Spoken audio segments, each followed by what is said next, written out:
Helen എന്ന മലയാള ചലച്ചിത്രത്തിൽ നായിക കഥാപാത്രം കോൾഡ് സ്റ്റോറേജ് ഫ്രീസറിൽ അകപ്പെട്ടു പോകുന്നുണ്ട്.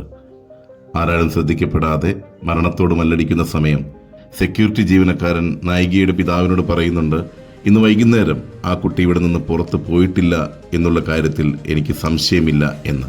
സിനിമയുടെ അവസാന ഭാഗത്ത് അച്ഛൻ സെക്യൂരിറ്റി ജീവനക്കാരനോട് ചോദിക്കുന്നുണ്ട്, താങ്കൾക്ക് എങ്ങനെ മനസ്സിലായി എൻ്റെ മകൾ ഇവിടം വിട്ടു പോയിട്ടില്ല എന്നുള്ളത്? അദ്ദേഹം പറയുന്ന മറുപടിയാണ് ഏറെ ശ്രദ്ധേയമായിട്ടുള്ളത്. എല്ലാ ദിവസവും രാവിലെ വരുമ്പോഴും പോകുമ്പോഴും എന്നെ നോക്കി ആ കുട്ടി പുഞ്ചിരിക്കാറുണ്ട്, ഒരു സലാം കൂടി പറയാറുണ്ട്.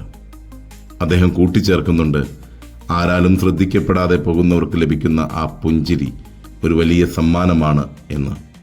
അതെ, ആരാലും ശ്രദ്ധിക്കപ്പെടാതെ, ആരാലും കരുതലിൻ്റെ അനുഭവം ലഭിക്കാതെ, വാക്കുകൾ കൊണ്ടോ നോട്ടം കൊണ്ടോ സ്പർശനം കൊണ്ടോ കരുതലോ സ്നേഹമോ ഒന്നും ലഭിക്കാതെ ഒരുപാട് പേർ നമ്മുടെ ചുറ്റിനുമുണ്ട്, നമ്മുടെ ഉറ്റവരിൽ പോലും.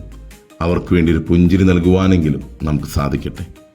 ഈ ദിനം പുഞ്ചിരിയാൽ സമൃദ്ധമാകട്ടെ, സമ്പന്നമാകട്ടെ, സൗന്ദര്യമുള്ളതാകട്ടെ.